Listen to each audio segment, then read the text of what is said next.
Morning, everybody. Super excited to have Jay McBain back again on our podcast. Of course, Jay needs no introduction, so I won't even try. But Jay, I've been following you on LinkedIn. Man, you've been all over the place. And it looks like you hit your goal to visit 100th country, and it happened to be Madagascar. So what did you see in Madagascar?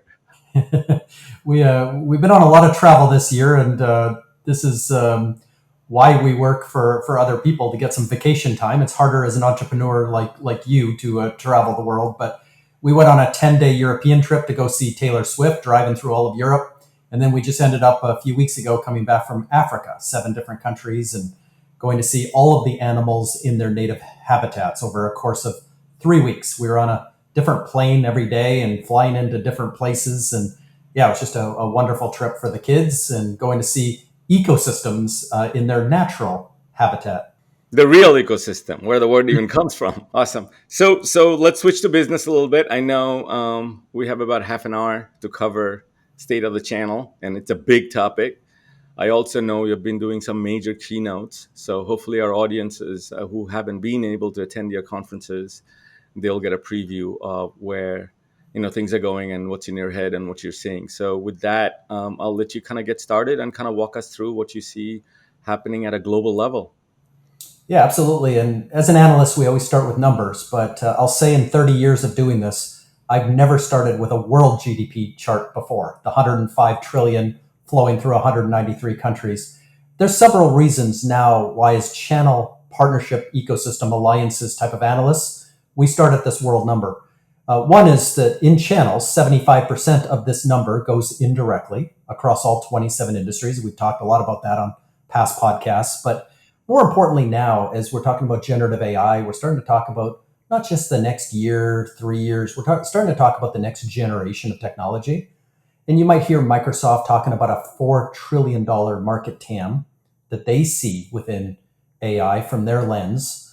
You might see Sam Altman from OpenAI talk about a $7 trillion number in terms of building out these capabilities. So each of these kind of AI conversations now have a material impact on world economics. And each of us as consumers, each of us as business leaders, see how this is probably going to change. We're going to overestimate what we're going to do in 2 years and underestimate what we're going to do in 10, going back to that Bill Gates quote.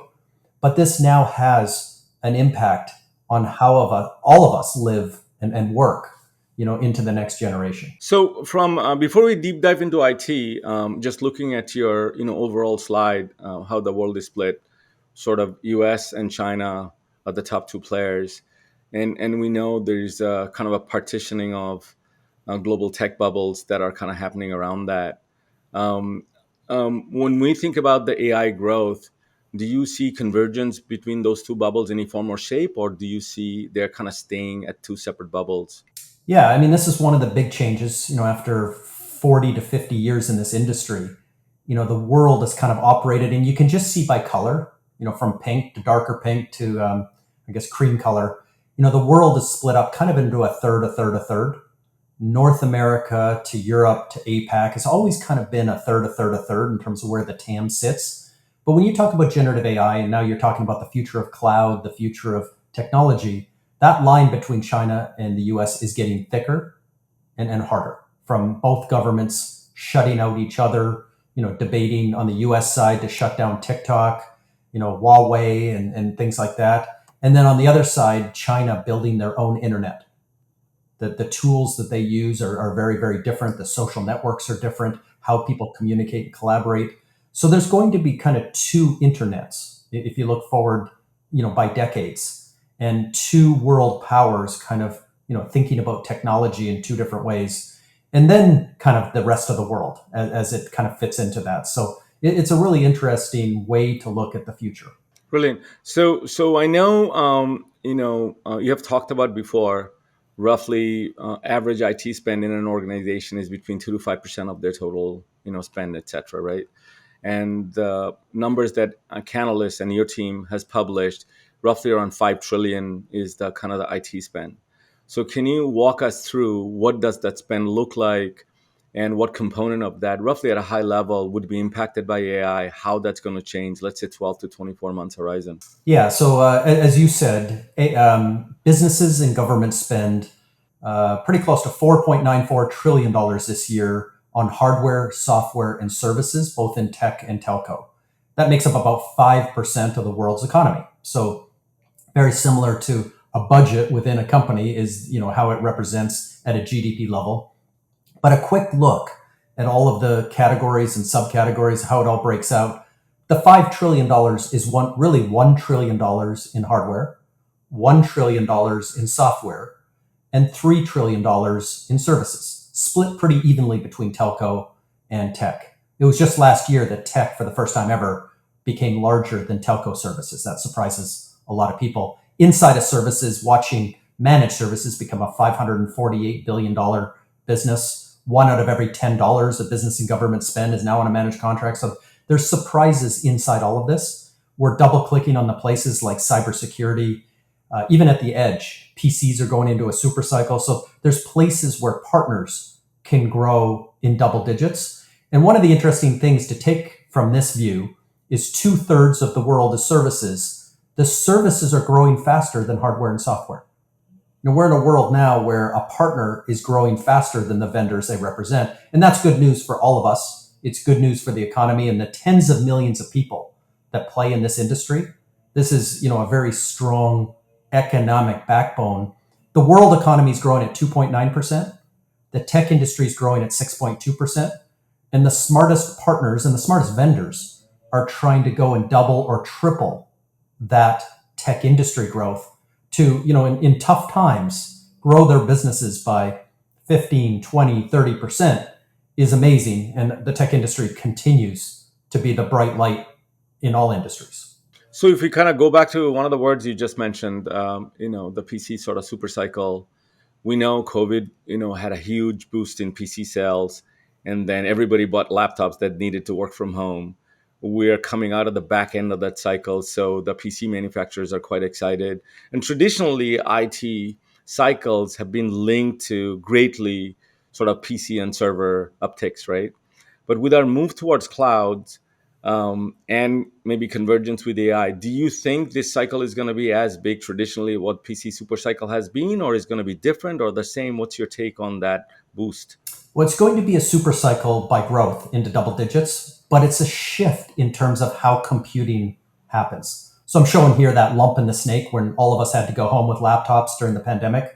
Those machines that we went home with back then are now over 3 years old, so they're reaching into their refresh cycle. Microsoft just announced end of support for Windows 10, which all those machines shipped with by next October, which also creates an enterprise cycle. And then third, it's now we've heard from companies like Microsoft and Apple and Google and others of what the infrastructure around AI as co-pilots and other things start to take hold, again, over the next 10 years. The amount of processing, the compute, the storage, the networking that's going to take place at the edge is surprisingly high. We're not going to forklift 85% of the world's data back into public clouds, and no one's saying that we are.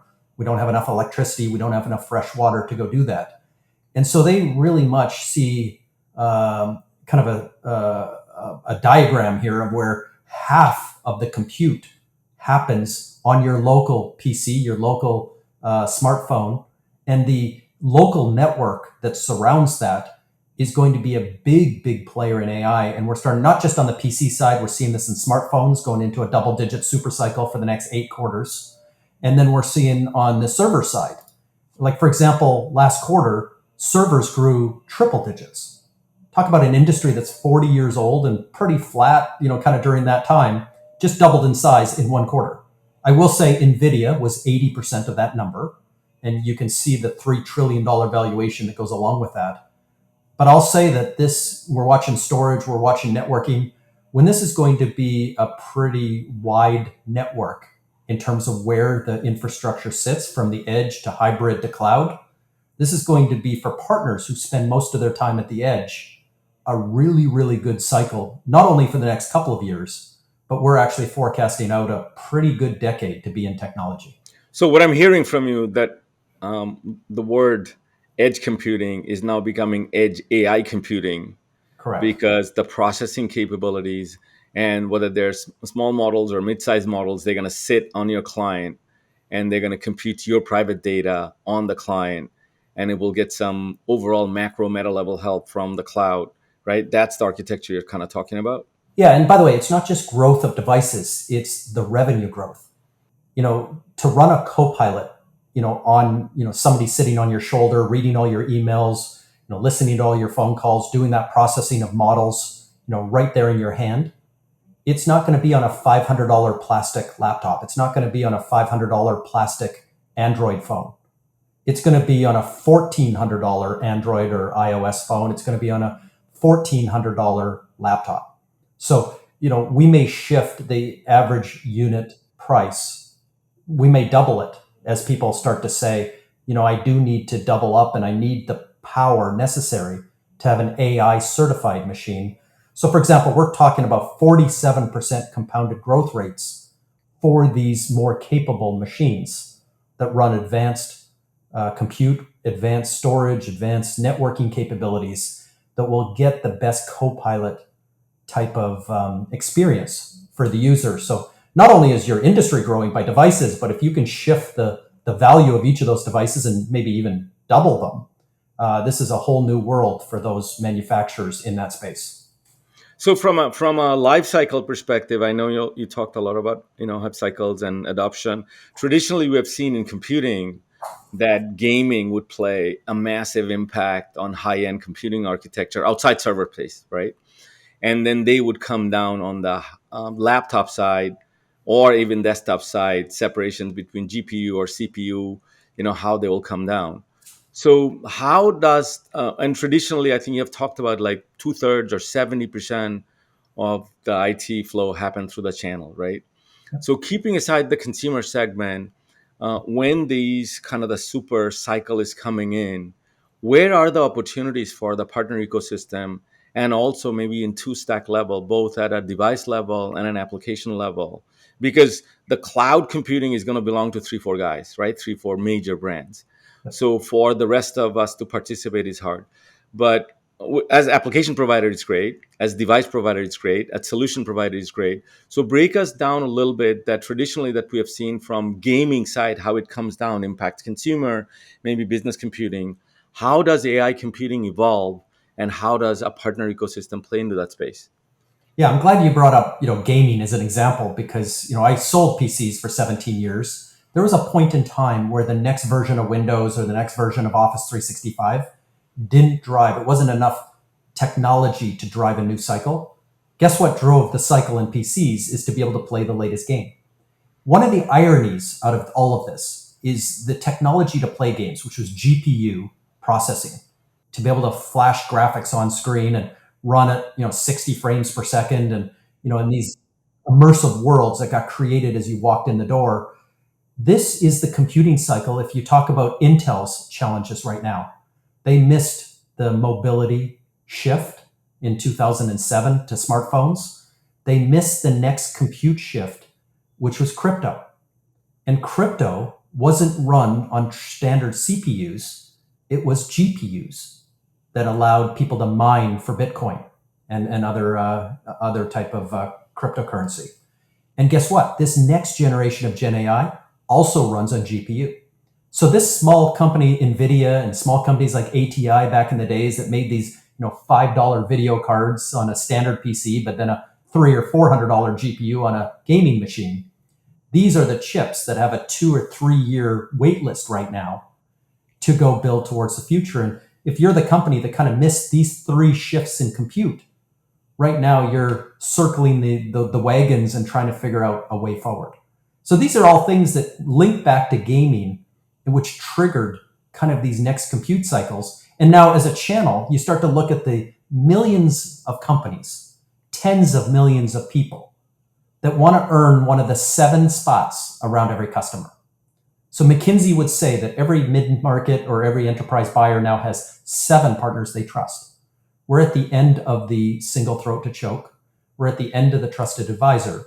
So if there's 7 open seats, I need to go help that client with their role that they play in their organization. I need to help them with the industry they're in or sub-industry. I need to help them with the geography, the compliance and regulation that they're in. I need to help them with the segment that they're in, whether they're SMB, whether they're enterprise, government. I need to help them with not only the hundreds of categories of hardware and software, but the thousands of subcategories. Like G2 Crowd, for example, has 2,262 categories of just SaaS. And then I need to help them with all these business models, from managed services to subscription to consumption to traditional licensing, all the 20 different kinds of models. So there's a lot of room in that team around the customer to add value. And all of these companies, and again, tens of millions of people, are trying to figure out the skills, their capabilities, their capacity to execute, given these changes in the economy and given where we're going next.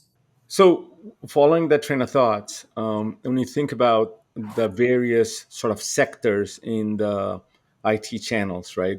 I know you have a famous bubble chart showing different types of providers. Where is it today? How is it going to play out? Which circle of sort of solution providers have the largest opportunity of growth, tied to the super PC cycle, tied to the edge AI computing, tied to the cloud apps that are coming into place, like what you talked about, G2. If Mhm. I'm a solution provider, right, where are my opportunities at a broad level? Yeah, I mean, the number one opportunity for partners is to recognize where you can play. And really, there's three things that a customer values, and obviously vendors and others. The whole economics of partnering either come in the before, the getting the customer to the dance. It's the 28 moments that the average considered purchase buyer goes through or committee goes through. It's at the point of sale, whichever way the money changes hands. Could be indirect, 73.2% of the total, could be direct, or in marketplaces, which are growing at 86% compounded at the moment. But then a subscription or consumption, that's only the first 30 days with the customer. Now, every 30 days forever, the upsell, the cross sell, the enrichment, the managed services, the implementations, the integration, all this stuff is the new economics. And as a partner at the customer, you're going to kind of play in one of these three places. You're going to play as a technology integration partner, because now the new buyer this year, millennial age buyer, is the majority buyer in both quantity and budget, thinks technology integrations are their number one criteria. So how you play there, and in strategic and business alliances. So your average chief partner officer today at large companies has 6 vice presidents. Only one of those vice presidents actually care how money changes hands and just cares that the money changes hands in your favor. Everybody else is a non-transactional VP trying to measure, monitor, and manage partners in all of these moments. They're trying to find processes and workflows. They're trying to find programs. And then, of course, the underlying technology, which is the most important piece, to make sure that all of those measurable moments become a repeatable, reliable data set that you can put money against, and it's scalable. So we're going through a big transition as well in terms of how you manage a channel, from a very linear program that we've come out of for 43 years to kind of this ecosystem view, or a network effects, where there are all kinds of people doing all kinds of things, and the more of that you can capture in a reliable way, and the way that you can kind of spread out your program dollars to quantify these moments and make sure that partners are earning. That's where the way forward is partners are now asking what the economics are, as opposed to what your front or back end margins are. Huge shift happening in this industry, and the biggest players, the most important vendors, are starting to shift their language to where these multipliers are. And it looks like to the customer, hundreds upon hundreds of services that in green before the transaction, in gray at the transaction, the 7-layer stack they're building. And then after this, repeating every 30 days forever, customer for life, the partner has, and this is why partners are growing faster than their vendors, because the demand for all of this help needed for somebody to come in to do it better, faster, cheaper than a customer and to do it at scale and drive good outcomes is a bigger opportunity than buying SKUs and buying products to piece them together. So this is kind of what the most exciting part of this pivot, this change, this new buyer, this new economics, this new platform economy that we're now in. And for anyone in the services game, this is a huge place to be. So, if I may just rewind a bit, go back to that last slide that we're talking to. Let's segment, especially our customer base, like two groups, right? We have 26 Fortune 100 companies, and then we have hundreds, mid-market and smaller enterprises.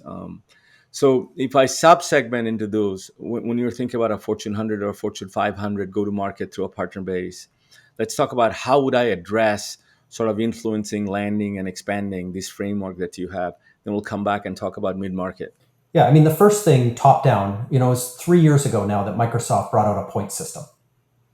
They came to the conclusion that, with 400 new partners joining every single day, the Microsoft Partner Network, and looking at those partners, 350 of the 400 were non-transactional. So when the team started asking, like, what are these partners doing? How are they making money? How are they delivering value to the client? How are they delighting the client? And if those partners kept doing what they were doing and were motivated to do it even better with Microsoft, what would be the end result for Microsoft? So the decision was made, for the first time in 43 years, since August 12, 1981 at Microsoft, to go and take what would have been the margin, the front and back end margins at the point of sale, and spread them out like peanut butter. Let's quantify and then pay for those 28 moments. Like if you issue a ebook, maybe that's worth a nickel. Like we're not talking millions of dollars here. But if somebody reads that ebook and there's a 3x better chance that they're going to buy a Microsoft product, maybe it's worth 10 or 15 or 20 cents. Maybe it's worth $1, depending on the quality of that moment. But if we can start earning points and if we can start to make economics that make sense, here's the problem with the model we came from. Because, whether it's Microsoft or anyone else, you have a partner that does all of the marketing for you in those 28 moments. They do all of the engineering. They do all of the sales. You win a deal in your sleep. And all of a sudden, you've got this customer for life and you're looking at it and it costs you zero SG&A. That is the holy grail of partnerships, that somebody just basically did it all for you. And then the next partner comes along in an RFP at the 11th hour, wins the deal because they're $5 less, takes the money, and they're gone in the night. You have to pay those two partners the exact same amount of money.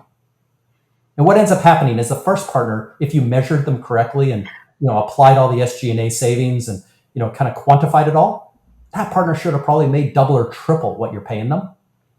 And the other partner who was gone in the night should have made 3%. The cost of the transaction, like swiping your credit card at a restaurant. So all this is doing, these point systems, is just democratizing value. And it's laying down value in moments. And as a partner, I would want to go to a vendor and say, listen, if I'm doing this for you, if I'm taking and outsourcing your marketing, your sales, your engineering, your customer success, for every dollar I save you, I want you to pay me that dollar, or at least half of it. We'll share in the gain.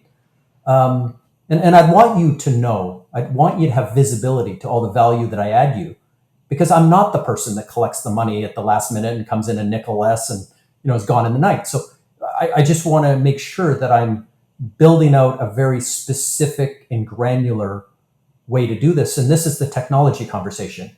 You can't do this on a spreadsheet. You just can't. First of all, you need 10 times the partners that you might have had a couple of years ago to better surround the customer. And if you start measuring these partners across maybe hundreds of different moments, you're going to need technology to be able to do that. You're going to need some solid AI yourself to go and drive this new era. And, this is why we're so excited, because the partners are excited to show vendors how much work they actually do that isn't involving them being a cash register. Like it's not a Dunkin' Donuts or McDonald's cash register here. They want to show it and they want to earn the respect. They want to earn the enrichment for how they built their business and how they delight customers and the power they have of influence to move a deal from left to right. Last thing I'll say is when Microsoft did all that 3 years ago, They've outgrown their competitor AWS for 26 straight quarters since they did it. They've become the most valuable company in the world, not because Apple slipped up. Apple's still Apple, but a very boring, repeatable, recurring business as a platform is more valuable than a company that has to bring out a new product in September and sell a lot of them by Christmas. And this is where everyone now is looking up to that and saying, how do I rethink platforms, economics, the new buyer, and how do we attack this opportunity over the next 10 years? But what got us here won't get us there. So if we stay on this kind of influence, land, and expand, and I know the framework that you talked about for large enterprises, Fortune 100, even 500, even up to 1,000, they have a global infrastructure in place. They have a lot of budgets in place. They have relationships in place, whether it's Microsoft or AWS or Salesforce or Google Cloud. Okay. They can possibly adapt to this new sort of economy, right? Can you tell me a little bit, if I'm in a mid-market company, 250, 500, maybe up to even 2,500 employees as an IT vendor or IT brand, going to market in this reality, how do I influence? How do I land? How do I expand? How do I play this framework from a people process program wise? Well, first of all, there's network effects. Like you said, you're going to be living in, ecosystems. There is going to be the case where you're the platform winner, where the customer is specifically solving a problem that you're built to solve, and they're going to build a 7-layer stack around you. You might even have a marketplace where they can pull all that together and execute and transact, and that'd be great. But more often than not, you're going to be living in another ecosystem. And it could be one of the hyperscalers. It could be one of the big SaaS companies, Salesforce, ServiceNow, Workday, Marketo, NetSuite, HubSpot, depending on who the buyer is. But you're going to have to learn, one is, how to become a platform for that particular buyer that we serve, but then how to participate in another ecosystem when I might be layer 2, layer 3, up through layer 7 of a deal.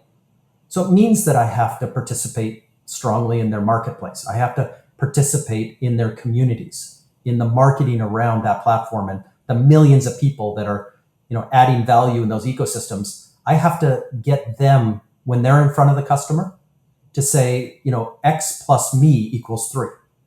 So if you're at AWS or if you're at Google, if you're at Salesforce, this is how I make it better. And while you're buying that platform today, I make it 20% better. So every time you buy them, you should buy me too. And as the customer's looking to build this 7-layer stack, there's a lot of openings to enrich that deal and obviously to serve that customer and serve their outcomes a lot better. But the process you go and do that, again, you can't do that with simple tools. There's a lot of things moving around. You don't have to build a program the size of these trillion-dollar companies. You don't have to spend millions and millions and millions of dollars to go and architect all of that. But you definitely want to hook your caboose to that and make sure that you're playing at least at a level where you can participate in those network effects and build a scalable model that you might not be a mid-market company for long if you do it right. So what I'm hearing from you, if I go back to the word value, right? Every time I think of the value, I think about value meal. There's a burger, there's a side, there is a drink. So what I'm hearing from you, if I'm a mid-market play, if you're not the burger, if you're not the platform, find your alliances, find your networks, whether it's the main 4 or 5 or subsequent marketplaces or what we used to call alliances. You go in there, you become the French fries, you become the onion ring, you become the milkshake. That's how you attach, because in the end, the customer is buying a value meal and the partner is delivering that whole meal. You need to know where you belong to that tech stack. Is that what I'm hearing from you? What is? I mean, this is the Coca-Cola and McDonald's story. I mean, there's sometimes you're really thirsty and you go search and you find a Coca-Cola vending machine. They're the platform. They're they're the value. They're solving your immediate problem. But more often than not, I'm going to say 80 to 90% of Coca-Cola sales are when you're going to eat. And you're going in and that's the fries and the drink and things that wrap around it. So the ability to play a platform when you need to and solve an immediate problem when you have to, but then also to play in the entire TAM of everything somebody might consume in terms of liquids. And that's just the strategy. And this is not an IT strategy. This is a channel strategy. Back to world GDP again. And that's what makes this so exciting is that, the worlds are converging now, and everybody should be thinking about, how Coca-Cola did that 50 years ago.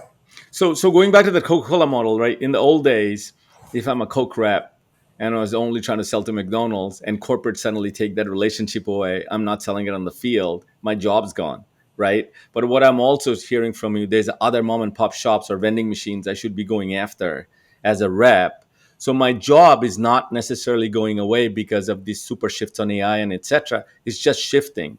So Yeah. if the partners are growing faster than the vendor, you published a post I saw on LinkedIn and you got millions of impressions, right, about layoffs. So I also saw an article last week that there's IT lost around 250,000 jobs, but it also created 250,000 jobs. So are these jobs shifting because of the growth in the solution providers, or are the jobs shifting into more smaller, nimble, like alien PCs of the world that came into gaming? Are there other devices, other applications? Where are these people going? Because they are not sitting idle for sure.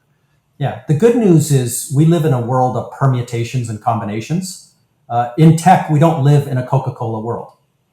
At Coca-Cola, you hope that your executive team go and make the deal with Burger King and Wendy's and Taco Bell and Kentucky Fried Chicken. I mean, all the way up and down the map where all food is consumed. You would hope there's a Coca-Cola machine inside and there's a sign out front, and it's just a binary thing whether you win or lose. That's kind of the more the hardware part of our industry. But in software, we're in a world of long tail. So while you're, building your 7-layer stack and you bought the hamburger that you want to buy, now you're out there and you can buy any kind of fry or onion ring. You can buy Coke or Pepsi or Dr. Pepper. I mean, you have a million choices.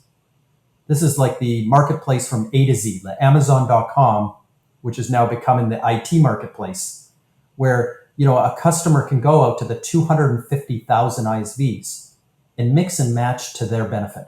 The nice thing is this industry, mystery has always equaled margin. And the level of complexity, again, permutations and combinations, create opportunities in every single deal to go add value because the customer put together 7 things in a way that's never been done before or isn't just something you can Google how to go do. So that's the world we live in. Lucky we're not selling, soda or pop, depending on where you live. We're out selling, millions of things, to solve millions of problems and drive trillions of dollars, while we do that in the fastest growing industry in the world. I think you just created a framework for me because the analogy that you used, Coke with hardware, right? If I use the same analogy, so if I'm Coke, I'm looking for large alliances, large placement, as a primary play because I want to be part of that meal, right? But I also go after other direct mom and pop, other players through the bottlers, different distribution network, right? Now, if I'm application, then I'm more like Nat Geo with premium content or History Channel with premium content. I want to post it on YouTube and make money through ads, right? Because I give it away. I hope they download my app and subscribe, or they go to Netflix or go to Prime. Those are the marketplaces. So is that what I'm kind of hearing from you framing? You need to know how does the end customer consume, and then you got to separate your go to market motion. Am I selling Coke or am I selling Nat Geo content? Is it hardware or software? And Right. then position yourselves and align with the partners. Is that what I'm kind of hearing? You are. Let's use an example that both of us know really well is Cisco. Cisco is a company that is going to be like a Coke provider, Coca-Cola, and not the other kind of Coke, but they're going to be a provider that goes in and competes for the switch and the router and the firewall. And, if they win or lose that, it's kind of binary. But in the 7-layer stack, Cisco's acquired 235 companies. They become the 3rd largest cybersecurity in the world. Over 50% of their revenue now is recurring. So while they might have won or lost the piece of hardware, there's a 7-layer stack for the customer, the enterprise customer, to get to zero trust or SASE. And with their recent acquisition of Splunk and other things, Cisco's going to go and compete for all 7 layers. And whether you're going to platform with Cisco Splunk, or you're going to platform with Palo Alto or Microsoft or CrowdStrike or somebody else, it again doesn't matter. You're either going to win the platform, layer A, and some of the 7 layers, Or even if you lose the first layer, you have six more layers to compete on. So, if you're that Cisco salesperson and you've lost the binary hardware decision, all of a sudden you're in this platform decision, where the customer is going to set their strategy and build and integrate on top of. You can even lose that decision and you're still playing in $100,000 deal as you're starting to, add the tools necessary to whatever platform and whatever hardware they chose. So again, this is a kind of an odd world where you can lose two times and still win a six-figure deal if you happen to work at Cisco. Every company is kind of going this route, is becoming this platform economy. And we're not in a binary win-lose world anymore. We're in this, very complex world. And while you may not win the $1 million deal, you still could be competing for the six-figure deal, down the stream. And partners realize this, the vendors are realizing this, distributors realize this. And again, a market that's growing quickly is quickly trying to adjust themselves to how this is going to play out. And some of the layoffs that we're seeing that we talked about weren't that companies are dropping 12 or 15,000 people. They're just readjusting how they're going to live in this next decade. And they're going to end up hiring more people than they let go. It's just they're trying to shift. And even Cisco was very clear about the announcements, is that this company's growing and our people are growing and we're hiring like crazy. It's just we got to prepare for these shifts in this economics and these platforms and how we're playing now from where we used to play in the 1990s or in the 2000s. So let's take that as a basket, and I think you clarified a framework. So if I'm Coke, I am building my portfolio to get the share of the stomach, right? I want to sell you chips, I want to sell you health drink, I want to sell you snack bars, I want to sell you every meal that you have through my retail distribution network. I have the brand relationship that I have. I want to get a piece. But if I'm Snapple, before I get acquired by Coke, right?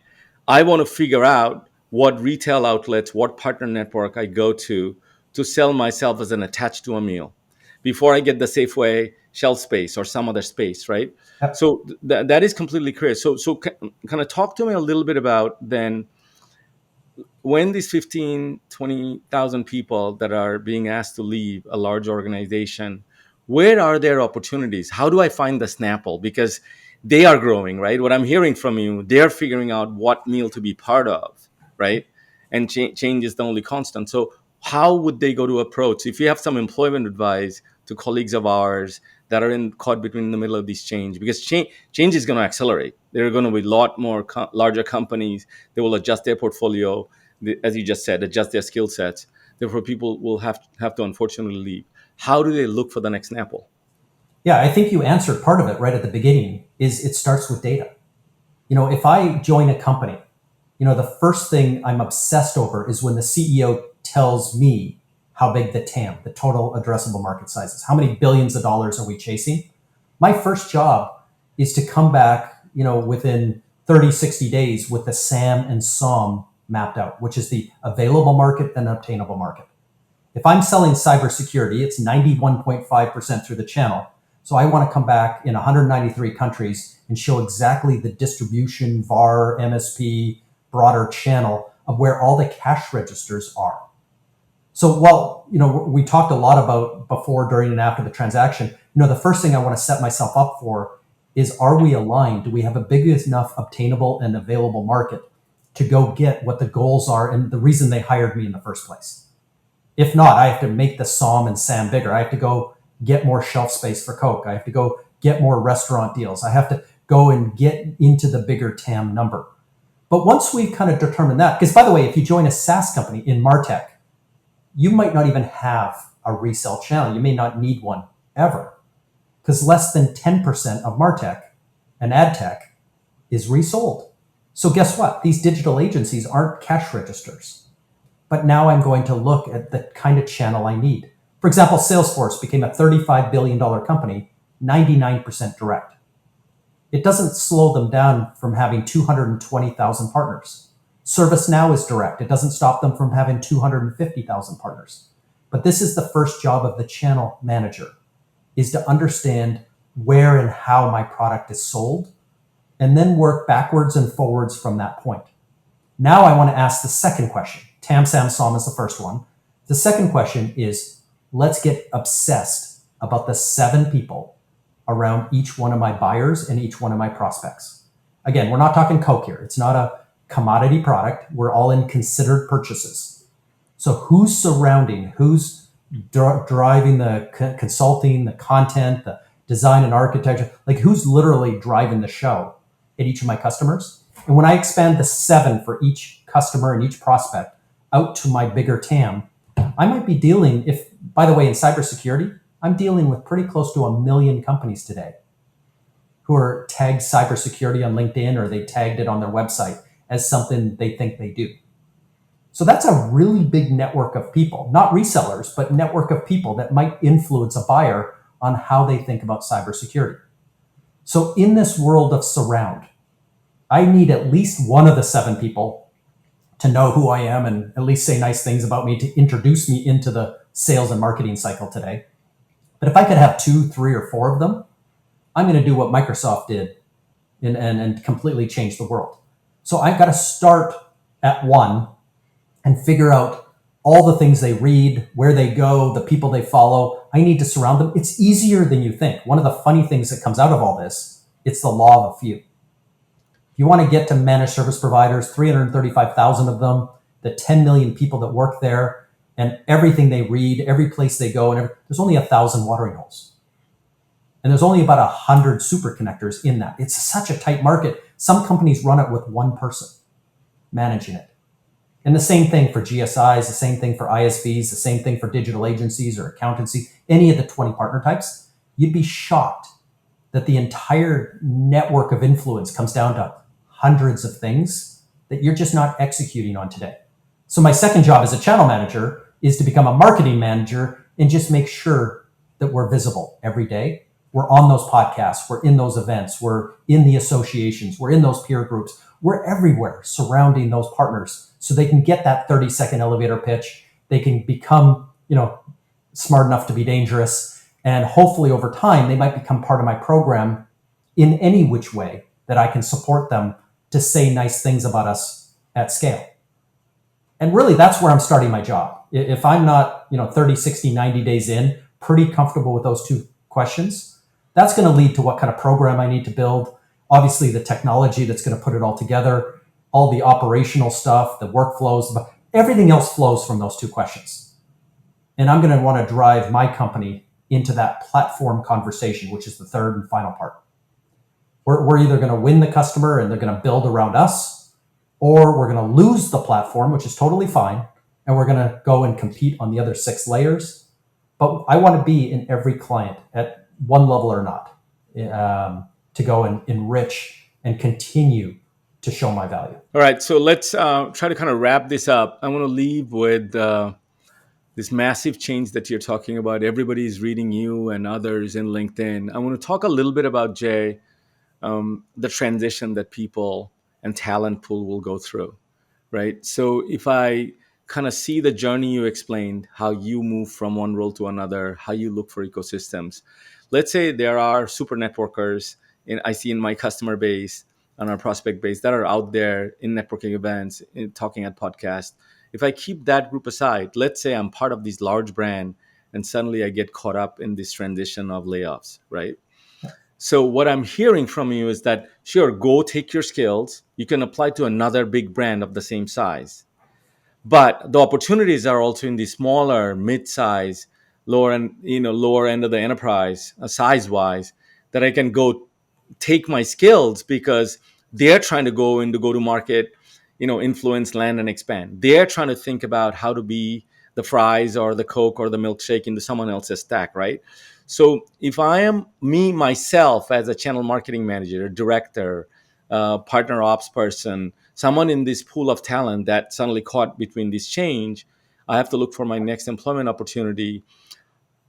How would I start? Would I start with Crunchbase, look at top 100 companies or 250 companies and 100 to 1,000 employee space got funded? What is my journey? How do I reach out? How do I get my next job? Yeah, I mean, whether you're in a layoff, whether you're currently working, I would be working a lot on your personal brand right now.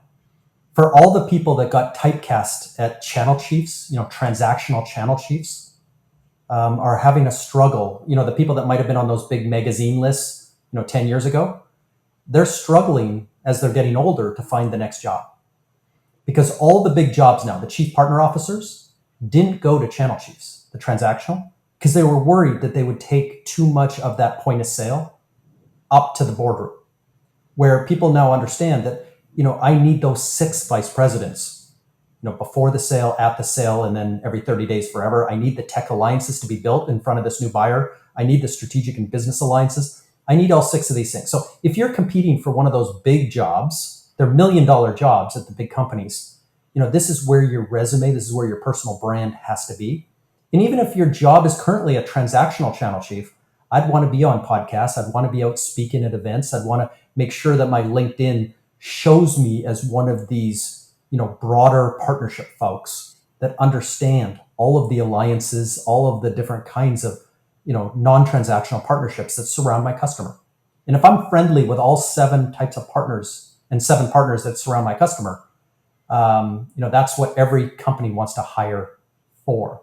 So that's first and foremost. Whether you're in the market, whether you're currently employed, I want to be changing my brand right now and making sure that a Google search, or if I ask ChatGPT about me, that it comes back that it seems to be forward facing, instead of reverse. The next question is, whatever company you join, you're going to be slotted into one of these places. But if it's a smaller company, you're going to be doing all six roles yourself. You could be the only channel manager in a SaaS company, for example, that's growing quickly.